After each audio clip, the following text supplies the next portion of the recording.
여러분 안녕하세요. 온라인 수업 시작하겠습니다. 오늘은 저번 시간에 배운 내용에 이어서 프린트 14페이지를 먼저 살펴보겠습니다. 여러분 저번 시간에 배웠던 다양한 학자들의 직업관에 대해서 모두 다 잘 이해하였나요? 모두 다 중요한 내용이니까 서로 학자들 간의 한 이야기들을 잘 비교하여서 여러분들이 잘 머릿속에 넣으면 좋을 것 같아요. 그래서 이제 본격적으로 오늘 수업에 들어가 보도록 하겠습니다. 먼저 현대 직업 생활과 행복이라고 적혀져 있네요. 직업을 가졌을 때 우리가 이왕이면은 행복함을 느낄 수 있으면 좋겠죠. 왜냐하면 직업은 단순히 부의 획득과 과시의 수단이 아니에요. 우리가 돈을 버는 것이 전부가 아니기 때문에 장래희망란에 조폭 이렇게 적지 않는 것이죠. 그래서 우리는 그러한 것을 뿐만이 아니라 행복한 삶을 살고 싶어서 직업을 갖게 됩니다. 그런데 우리가 이런 행복함을 느끼려면은 어떻게 해야 될까요? 그렇죠. 먼저 자신의 적성과 능력에 맞는 일을 파악해야 할 것이에요. 그래야지 내가 그것을 했을 때, 와, 내가 정말 잘하고 있구나 라는 감정을 느낄 수 있게 되겠죠. 그리고 그것에 따라서, 아, 내가 진짜 의미 있는 일을 하고 있구나, 내가 살아있구나 라고 하는 것을 느낄 수 있는 자아실현까지 가능한 직업을 갖는 것이 매우 중요한 일일 거예요. 그래서 그러한 직업 생활에 행복해지기 위해서는 바람직한 직업관을 가지고 그 직업을 가지면서 생활함에 있어서 타인을 배려하고 존경하고 사랑을 주고받는 것이 매우 중요하겠다 이렇게 적혀져 있습니다. 그런데 현대에서 직업 생활을 가짐으로써 이러한 문제들이 발생하곤 한데요. 먼저 소외의 문제. 이 소외의 문제는 마르크스의 소외 현상과 연결되는 부분이라고 알고 있으면 될 것 같습니다. 저번 시간에 선생님이 마르크스 설명했었는데 혹시 기억나나요? 프린트 11페이지에 나와 있는 내용이기도 한데 마르크스는 자본주의적 분업 방식이 진짜 노동을 실현할 수 있는 것이 아니라고 생각을 하여요. 왜냐하면 이런 자본주의 본업 방식은 인간의 자아 실현을 불가능하게 하는 노동이기 때문이죠. 자아 실현이 안 되는 노동. 자신이 자아 실현을 할 수 있는 노동일 때 진정한 의미의 노동이라고 마르크스는 보았죠. 그래서 이 노동의 본질인 자아 실현을 극복했을 때 진짜 우리가 행복한 직업 생활을 가질 수 있다. 만약에 이런 분업 방식을 채택한다면은 우리는 노동의 소외, 인간 소외 현상을 맞이하게 될 것이다. 여기 말했던 인간의 개성 상실, 창의성 약화 이러한 현상들을 모두 다 인간 소외 현상이라고 부르게 됩니다. 이러한 현상들을 마주하지 않도록 직업을 선택해야겠죠. 그리고 다음으로 직업의 귀천 문제. 직업에 귀천이 없다라고 모두 다 도덕책에서 배우지만 사회에 나가서 그런 생각을 가지고 있는 사람들을 많이 마주하게 되어요. 왜냐하면 그런 사람들은 직업을 단순히 돈을 버는 것, 그리고 다른 사람들에게 있어 보이기 위한 수단으로서 직업을 생각하기 때문이에요.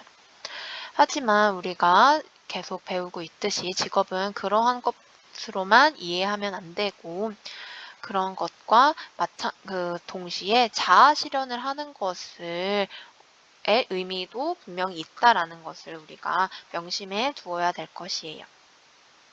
우리가 진짜 그 일을 함으로써 뿌듯함을 느끼고 살아있음을 느낄 때 진짜로 직업에 의미가 생긴다라고 여러분들이 꼭 알고 있으면 좋을 것 같아요.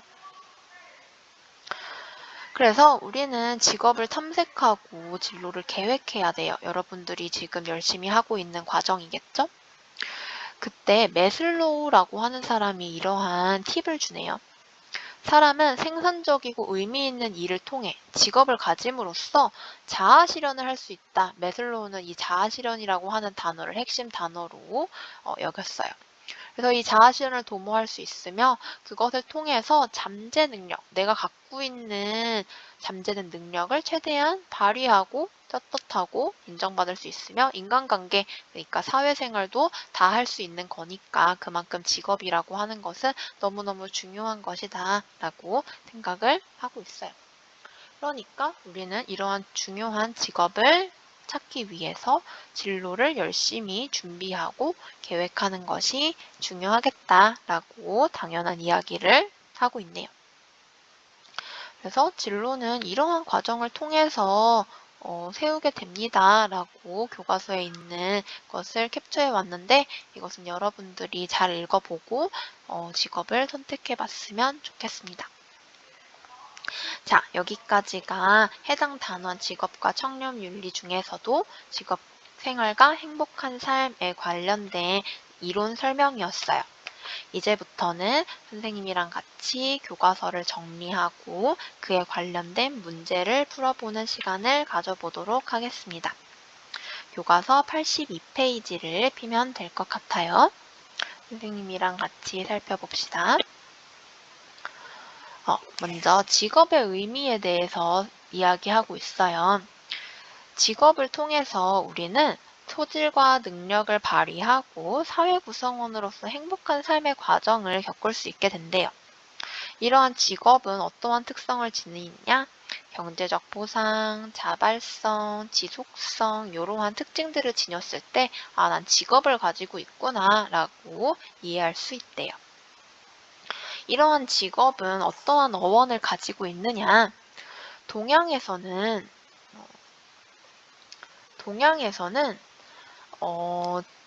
하늘이 맡긴 일, 나누는 일 이렇게 파악을 하였고 서양에서는 생계직, 소명직, 전문직 이러한 의미들을 지니고 있다. 이렇게 한번 읽어보고 이해하면 될 것 같아요. 또한 직업의 기능은 먼저 경제적으로 어떤 생계 수단이 된다. 당연히 직업을 가지면은 우리가 돈을 벌게 될 테니까요. 하지만 그게 전부가 아니다라고 우리 교과서에서는 강조하고 있어요. 그것뿐만이 아니라 우리는 잠재력과 재능을 발휘하여서 자아 실현을 해야 된다. 그러한 중요한 매개가 된다라고 이야기하면서 자아 실현에 대해서 계속 강조하고 있음을 우리가 알 수 있어요. 그래서 우리는 그 직업을 단순히 개인적 측면에서 내가 행복하기 위해서 이러한 직업을 가져야지 라고 생각하는 것도 중요하겠지만 내가 어떠한 직업을 가져서 그것을 어떻게 생활하느냐에 따라서 이 사회가 어떻게 돌아가느냐에도 영향을 미칠 수 있으니까 개인적 측면, 사회적 측면 모두 다 고려하면서 직업을 대해야 됨을 강조하고 있어요. 이런 분야가 있다라는 거는 여러분들이 그냥 살펴보면 될 것 같아요. 자, 이제부터 동서양의 직업관에 대해서 나오고 있는데 교과서에 나온 내용은 매우 간략적으로 나와 있으니까 프린트랑 연결해서 잘 보면 좋을 것 같아요. 먼저 고대 그리스부터 살펴봅시다. 고대 그리스의 대표적 학자로서 선생님이 저번 시간에 플라톤이라고 하는 사람들을 배웠었어요. 그 플라톤은 각자가 자신의 고유한 기능을 갖고 있다라고 보면서 세 계층으로 나누었었는데요. 이성, 기계, 욕망 이렇게 세 가지 능력이 있었었죠. 각자가 자신의 일을 잘 한다면은 이성은 지혜라고 하는 덕목을 발현할 수 있었고 기계는 용기라고 하는 덕목을 발현할 수 있었고 욕망은 절제라고 하는 덕목을 발현할 수 있었어요. 그래서 그것에 따라서 통치자, 방위자, 생산자 이렇게 각자 계층이랑 연결을 시킬 수도 있었는데 각자가 자신의 역할들을 잘 분담하여서 열심히 해야 된다라고 보았습니다. 근데 거기다 플러스 플라톤은 육체 노동을 정신 노동보다 열등한 것이라고 간주하였습니다. 엄연히 통치자가 더 위의 계층이고 생산자는 더 아래의 계층으로서 생산자는 반드시 통치자의 명령을 받아야 된다. 그 명령을 잘 따라야 된다라고 보았음을 여러분들이 알고 있으면 좋을 것 같아요. 자, 그 다음 중세 그리스도교로 넘어와 봅시다. 중세 그리스도교는 말 그대로 중세 때를 이야기하는 것으로서 대표학자로 아퀴나스라고 하는 사람이 있습니다. 이때는 노동, 직업을 어떻게 보았느냐? 원죄에 대한 벌이다. 그러니 우리는 그 벌을 속죄하는 차원에서 열심히 노동해야 된다. 이렇게 힘들게 노동해야 된다라고 보았습니다. 여기 나와 있는 지문들은 저번 시간에 선생님이랑 같이 살펴본 거니까 여러분들이 다시 한번 읽어보면 좋을 것 같아요. 그리고 세 번째, 근대 프로테스탄티즘이라고 나와 있는데 이 가운데에 껴져 있는 학자로서 선생님이랑 저번 시간에 칼뱅이라고 하는 사람을 보았어요. 이 칼뱅이라고 하는 학자 여기 나와 있네요. 이 칼뱅이라고 하는 사람은 어떤 것을 중요하게 생각했느냐? 소명이라고 하는 핵심 단어를 여러분들이 기억해야 된다라고 보았어요. 단순히 노동이 원죄에 대한 벌이라고 하는 의미를 더 나아가서 하늘이 우리에게 정해주신 명령이니까 그것을 우리가 잘 받아들여서 열심히 노력을 한다면은 우리가 부라고 하는 것을 자연스럽게 얻게 되고 그 부라고 하는 것을 직업적인 성공의 상징물이라고 본다라고 칼뱅은 보았었어요. 그래서 이러한 칼뱅의 영향을 받아서 베버라고 하는 사람이 등장했었어요. 베버라고 하는 사람이 이 근대 프로테스탄티즘이라고 하는 것을 이야기함으로써 우리가 직업적으로 성공을 거두고 부를 축적하는 것이 구원의 상징이다. 그러니 우리는 열심히 노력을 하여야 된다라고 본 것을 여러분들이 반드시 알고 있으면 도움이 될 것 같아요. 자, 이번에는 동양사상으로 넘어와 봅시다. 여기 맹자에 대해서 이야기를 하고 있는데 맹자는 노심자와 노력자를 구분하였어요. 노력자와 노심자. 그래서 이 노력자는 힘을 쓰는 사람이고 노심자는 마음, 그러니까 사람들을 다스리는 사람인데 이 둘은 반드시 상호 보완성을 갖고 있다는 걸 여러분들이 명심해야 돼요. 하지만 우리는 그 둘이 평등한 관계라기보다는 수직적인 관계다라는 거를 알고 노심자가 노력자에 대해서 세심한 배려를 해주어야 된다라고 여기 체크해 두면 좋을 것 같아요. 여기 나와 있는 요 맹자의 지문도 여러분들이 읽어보면 좋을 것 같아요. 그리고 순자. 순자는 뭐라고 이야기했냐면은 일단 성악설에 대해서 이야기했음을 여러분들이 반드시 기억해야 돼요. 근데 이러한 이기적인 욕망 그리고 우리의 본성을 그대로 두는 것이 아니라 교화해야 된다라고 보았는데 어떻게 교화해야 되냐면은 예를 배움으로써 우리가 그것을 가능해진다라고 여러분들이 꼭 알고 있어야 돼요. 그 예라고 하는 것은 무엇이냐면은 우리의 위치를 파악하는 것이에요. 아, 나는 이러한 위치구나. 위치니까 이러한 예의를 지켜야 되는구나 라는 것인데 그러한 예를 통해서 내가 어느 정도의 욕망을 추구할 수 있는지를 파악하게 되고 그것에 따라서 내가 나한테 맞는 직업을 선택할 수 있게 되어요. 이때 직업은 당연히 능한 사람, 그러니까 능력에 따라서 그러한 직업이 분류되어야 된다, 결정되어야 된다라고 순자는 생각을 하였습니다. 능력에 따라서 직업을 맡겨야 된다라고 강조하였습니다. 자, 이번엔 정약용에 대해서 살펴볼게요. 정약용은 조선 후기 때 사람이라고 이야기했습니다. 그래서 실학자라고 불리우기도 하는데 실용적인 학문을 의미해요. 이 사람들은 신분적 질서에서 벗어나서 자신의 능력에 따라서 결정되어야 된다라고 생각을 했습니다. 그래서 그 능력에 따라서 관직을 부여하고 직업을 가져야 된다. 그러한 것이 직업관으로서 굉장히 옳은 것이다 라고 정약용은 강조를 하고 있음을 여러분들이 알아야 될 거예요. 자, 이제 교과서.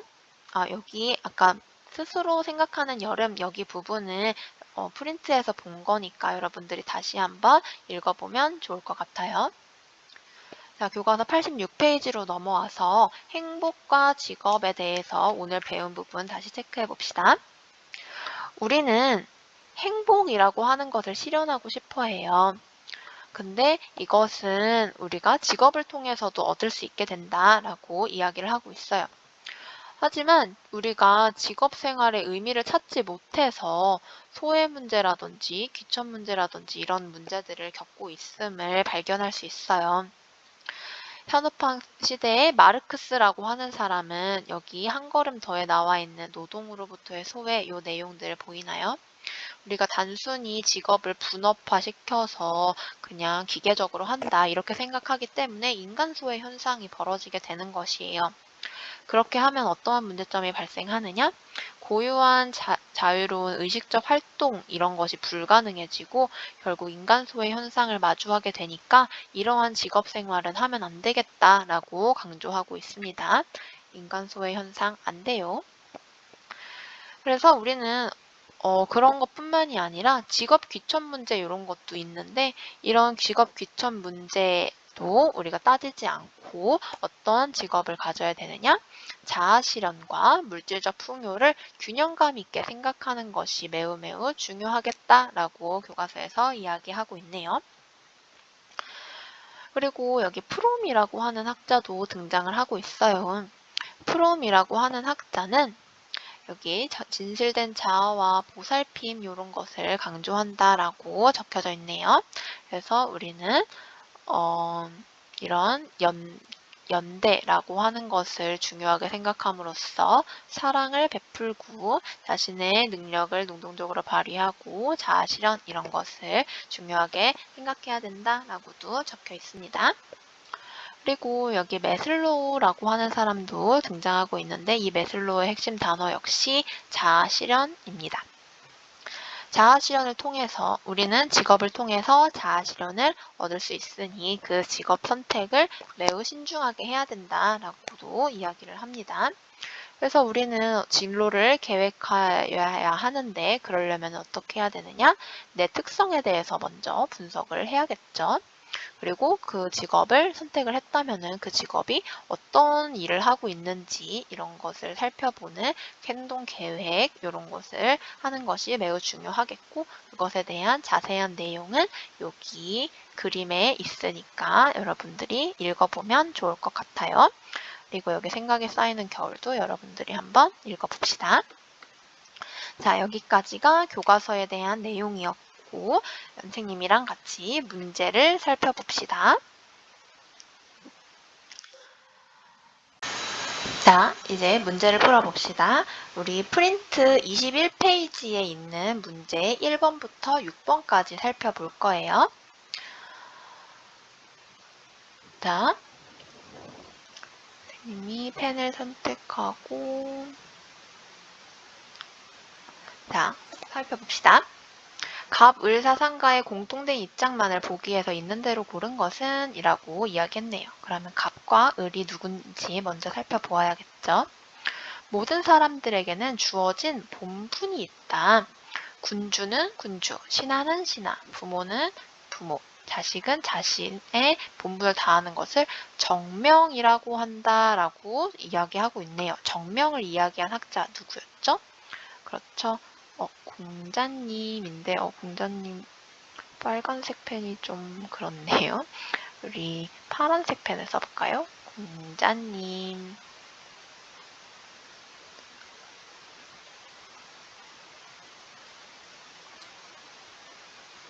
자, 다시. 을.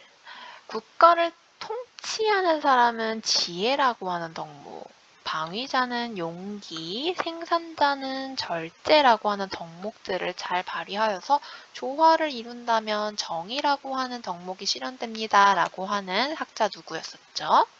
그렇죠. 플라톤이라고 하는 학자였어요. 그래서 이 갑, 공자와 을, 플라톤이 공통적으로 이야기할 수 있는 것을 고르면 될 것 같아요. 기억, 사회적 직분에는 그것에 합당한 도덕적 덕목이 요구됩니다. 그렇죠. 공자는 정명, 그리고 플라톤은 지혜, 용기, 절제라고 하는 덕목들이었죠. 그러니까 기억은 맞아요. 니은, 누구나 자신의 직업을 선택할 수 있는 자유를 가져야 합니다. 아니죠. 갑과 을 모두 다 그렇게 보지 않았어요. 먼저 을은 플라톤은 각자가 자신이 타고 태어난 능력이 있다라고 이야기했었죠. 그래서 그 능력에 따라서 통치자, 그리고 방위자, 생산자가 정해져 있었고, 그리고 공자 역시 다스리는 사람과, 그러니까 대인의 일은 대인의 일이 있고 소인은 소인의 일이 있다. 이렇게 살펴본 것으로서 그런 자유가 없다라고 생각을 했습니다. 디귿. 니은은 틀린 거예요. 디귿. 각자는 역할 수행에 필요한 덕목을 갖추도록 노력해야 합니다. 그렇죠. 자신이 타고 태어난 능력, 그러니까 예를 들어 통치자는 이성적 능력을 많이 갖고 태어났는데 그렇게 그냥 냅두면 안 돼요. 그러한 것을 갖추도록 노력해야지 그러한 덕목들을 갖출 수 있게 되는 것이에요. 맞죠? 공자 역시 자신이 맡은 역할. 점심시간입니다. 급식 전 체온을 측정하고 비누로 손을 씻거나 분수대를 하세요. 식사 시에만 마스크를 벗고 조용하게 식사 후 바로 마스크를 착용하세요. 창문 및 출입문을 모두 열어 교실을 환기시켜주세요.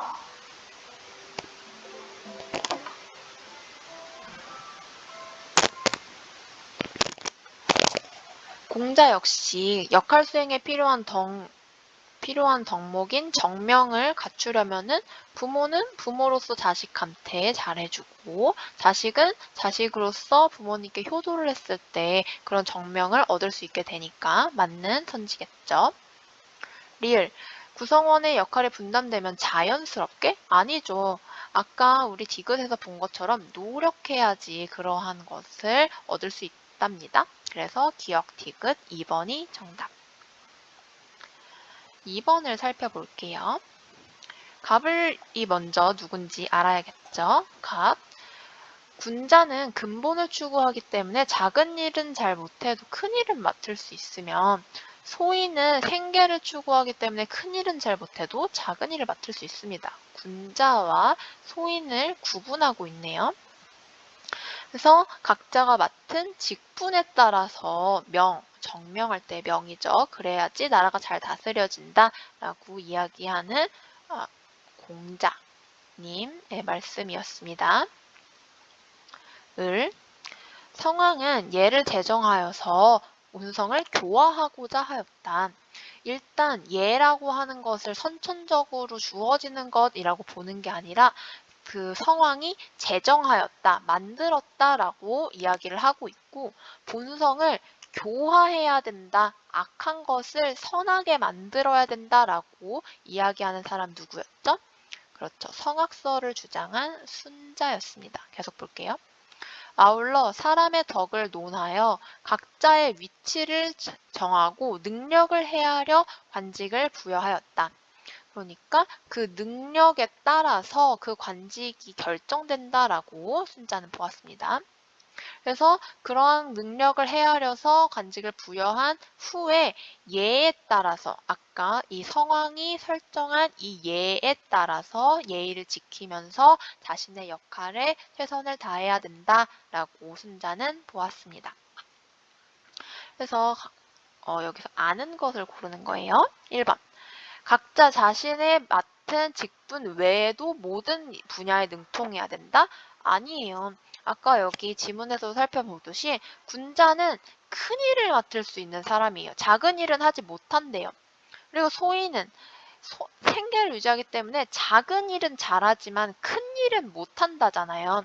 그러니까 자신은 자신이 맡은 직분에만 능통하면 되는 거다라고 보니까 갑은 1번은 틀렸으니까 1번이 정답입니다. 2번. 자기 본분을 올바르게 행하여 공동체의 질서를 유지해야 됩니다. 맞아요. 정명을 실천해야 됩니다. 3번. 사람들의 사회적 직분은 덕과 능력에 따라 정해져야 합니다. 여기 능력을 헤아려서 해야 됩니다. 라고 적혀져 있죠? 맞습니다.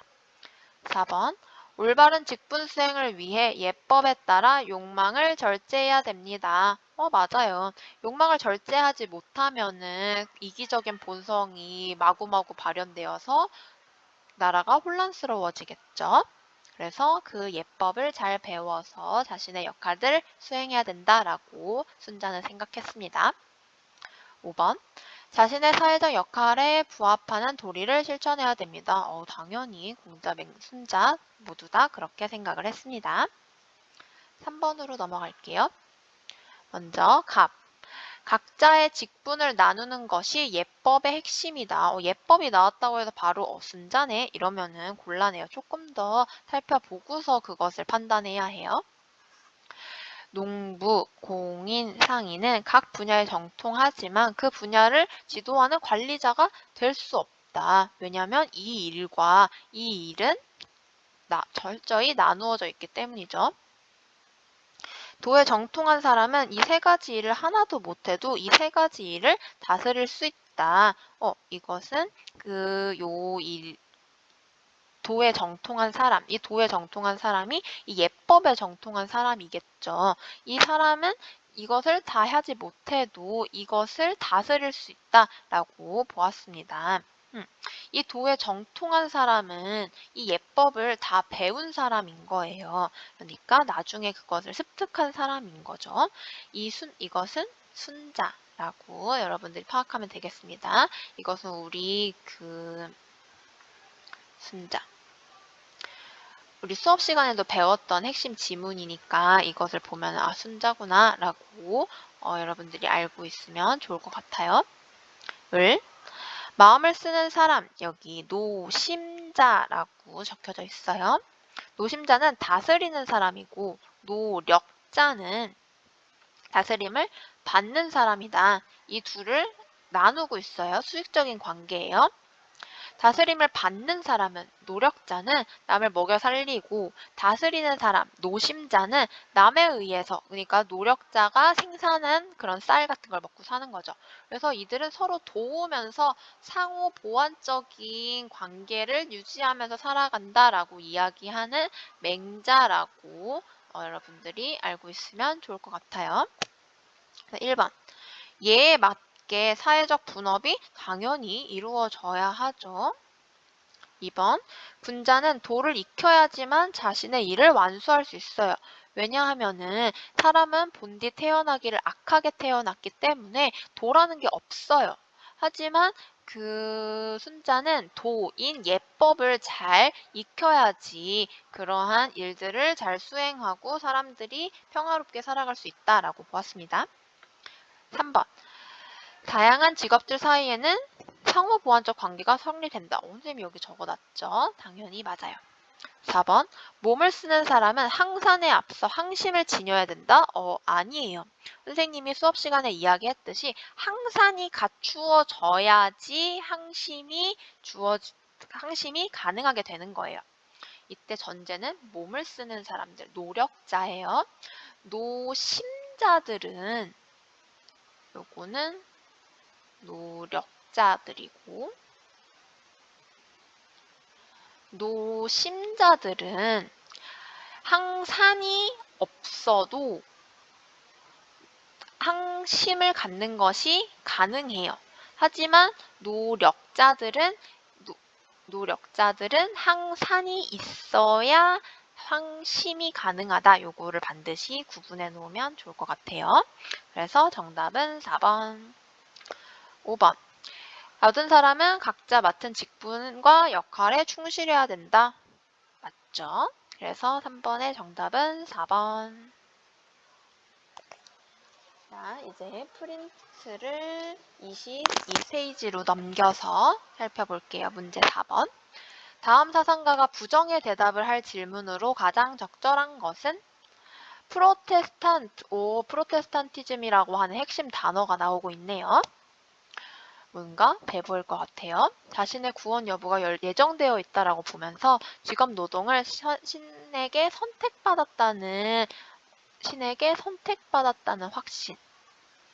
그러니까 뭔가 원죄, 막 구원 이런 거라기보다는 약간 좀 긍정적인 의미로 생각하고 있다는 걸 몰아서 중세는 아닌 것 같아요.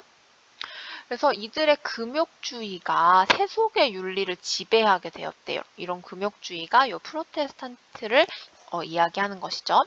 그래서 근대적 질서를 주축하는데 일조하였다라고 보는 게 바로 누구였었죠? 베버였었어요. 베버. 그래서 만약에 이렇게 할 경우에는 이렇게 전락할 것이니까 우리가 그것을 열심히 신의 소명으로 생각해서 열심히 해보자. 뭐 이런 베버의 의견이라고 생각하고 이 베버가 부정의 대답을 할 질문을 찾아봅시다. 1번. 프로테스탄트는 직업적 성공이 구원의 징표라고 봅니다. 직업적 성공이 뭐였죠? 부였었죠. 부가 바로 구원의 징표다. 아, 내가 그만큼 직업을 열심히 했구나 라는 것을 상징하는 것이었었죠. 2번. 프로테스탄트는 직업이 정신적 가치와 무관하지 않다고 보는가? 그렇죠. 직업적 가치와 직업은 연관성이 있다라고 보았죠. 금욕주의 직업윤리는 자본주의 정신에 기여할 수 있는가? 여기 쓰여져 있죠. 3번도 맞아요. 4번. 프로테스탄트는 직업을 신으로부터 부름받은 것으로 보는가? 그렇죠. 여기 신에게 선택받은 거다라고 하면서 신의 소명이라고 보았어요. 그러니까 1번부터 4번은 모두 다 yes라고 대답할 것 같아요. 하지만 5번. 프로테스탄트는 노동을 통한 부의 축을 영혼의 타락으로 보았는가? 아니에요. 여기 1번에서 보았듯이 이런 부의 추구를 구원의 징표라고 보았으니까 이것에 대해서는 아니요 라고 대답할 것 같아요. 그래서 정답은 5번. 5번으로 넘어가 볼게요. 갑을 사상가가 먼저 누군지 살펴보아야겠죠. 갑. 자본주의에서 노동은 노동 주체의 의지와 무관하게 자본을 위해 수행될 뿐이다. 자본주의에서는 노동이 노동 그 자체로서가 아니라 자본 때문에 이루어지는 거래요. 그래서 그러한 노동을 분업이라고 보고 이러한 분업은 물론 우리를 부자로 만들어주긴 하였지만 정신적 능력을 모두 다 잃어버려서 인간 소외 현상을 벌어들인 나쁜 노동 방식이다라고 이야기를 하고 있어요. 이게 바로 누구였었죠? 맞아요. 마르크스라고 하는 철학자였어요. 그래서 이 철학자는 이러한 분업으로서의 노동이 아니라 어떤 노동을 해야 되죠? 자아 실현을 가능하게 하는 노동을 해야 된다. 그래야 인간 소외 현상이 안 일어난다 라고 보았습니다. 노동을 은총 상태를 확신하기 위한 수단으로서 파악한 청교도는 프로테스탄트를 이야기하고 있네요. 철저한 노동 의무를 통해 신의 나라에 도달하려고 시도하였다. 동시에 노동계급이 강제한 엄격한 금욕이 자본주의를 촉진시켰다라고 보는 사람 과연 누구였었죠? 아까 우리 4번에서도 보았던 베버였었죠. 그래서 이 마르크스와 베버의 입장으로 옳지 않은 것을 찾아봅시다. 1번. 갑은 자본주의에서 정신적 능력 회복으로 소외가 극복된다라고 보았어요? 아니에요. 마르크스는 자본주의를 절대로 긍정적으로 보지 않아요. 자본주의로 인해서 오히려 소외가 극복되는 게 아니라 심화되었죠. 물론 정신적 능력 회복이 된 것도 아니고요. 그래서 정답은 1번. 2번. 갑은 분업이 노동자의 정신적 능력 쇠퇴와 소외를 심화되었다고 본다. 맞죠? 이 1번하고 완전히 반대되는 내용이니까 정답은 쉽게 찾아볼 수 있었을 것 같아요. 3번. 을은 금욕과 결합된 노동 의무가 생산성을 향상시켰다고 본다. 그렇죠. 금욕과 결합된 노동 의무, 이게 뭐였죠? 프로테스탄트를 이야기하는 거였어요. 그것을 통해서 우리는 생산성을 향상시켜서 무엇을 획득하게 되죠? 부를 획득하게 되죠. 4번. 을은 청교도가 직업노동을 종교적 실천으로 강조하였다고 본다. 맞아요. 종교적 실천, 여기서 신의 나라에 도달하려고 시도하였다. 이런 거로 보아서 분명히 종교적인 성향이 있음을 우리가 알고 있어야 돼요. 5번. 갑은 분업노동, 을은 소명의식이 자본주의 발전에 기여했다라고 본다. 맞아요.